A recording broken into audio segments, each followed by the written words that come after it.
Hello, Kensington Knights. So today we're going to be looking at context clues. I can determine the meaning of tricky vocabulary by searching the text all around it for context clues. Okay, so you want to go ahead and get your Reader's Workshop notebook set up. Make sure you include your page number, which may be different from mine, your title, the date, your I can statement, glue in or staple in your insert, and don't worry about this.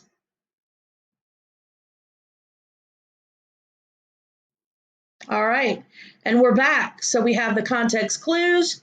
There are 1, 2, 3, 4, 5 different ways that we can look at context clues and how authors leave us clues.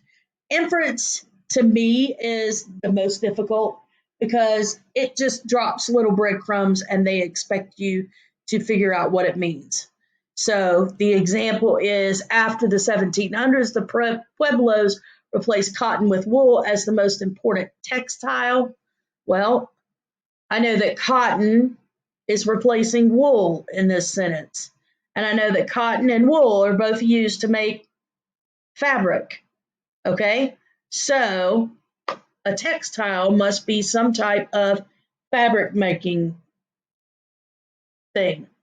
Okay, definition, you guys are probably familiar with this the most.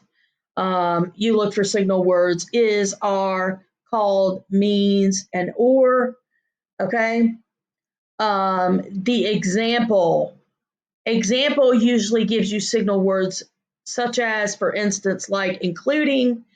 And sometimes it'll mention along with that, such as, and those signal words, it'll give you items in a series.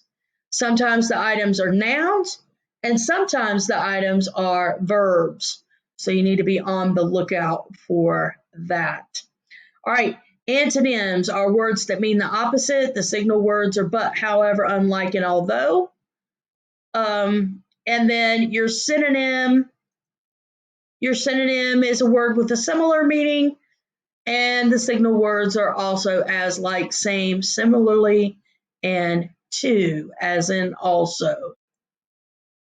All right, so we have a passage right here. This is a little bump up for the passage. It's the same passage that we've been reading about the octopi. However, the vocabulary has increased. The text complexity has increased. So we'll just read this really quick. Of all the strange and wonderful creatures that live in the ocean, one unique creature stands out above the rest. It is the amazing octopus. Mischief and craft are plainly seen to be the characteristics of this creature. Claudius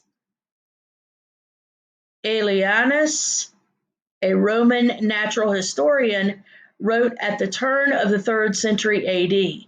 Humans have been catching and eating octopuses for hundreds of years, and yet their mystifying biology and intelligence continue to inspire and puzzle the researchers who study them.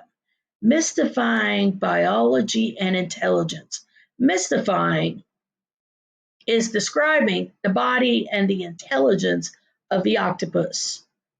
So I'm going to shrink this down a little bit so we can look at the thinking behind what the clue words are for mystifying and intelligence.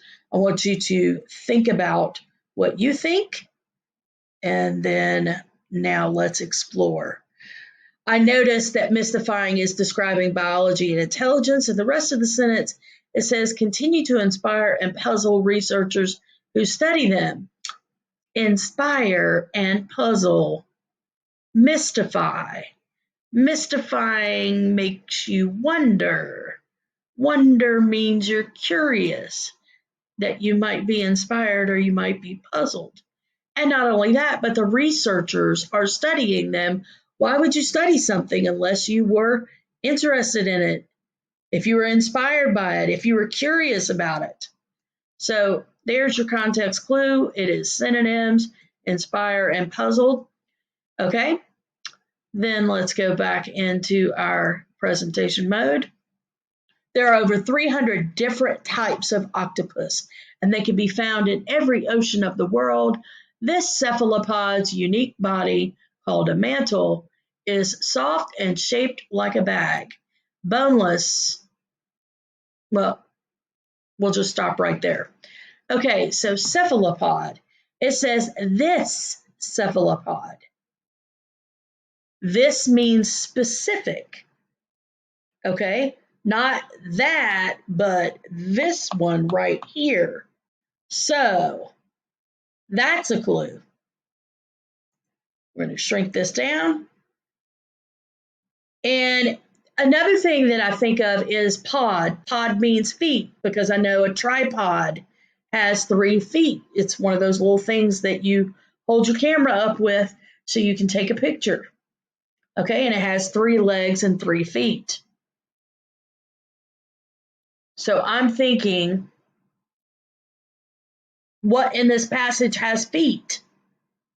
The octopus. So cephalopod must be another word for octopus. So when I look at the clues, cephalopod clue is the cephalopod is unique. I know the whole passage so far has been about the octopus and how it is unique and mystifying. And so this cephalopod must be another word for octopus. And that is also a synonym as the clue. So I do want you to get into the habit of identifying what type of clue the author leaves you.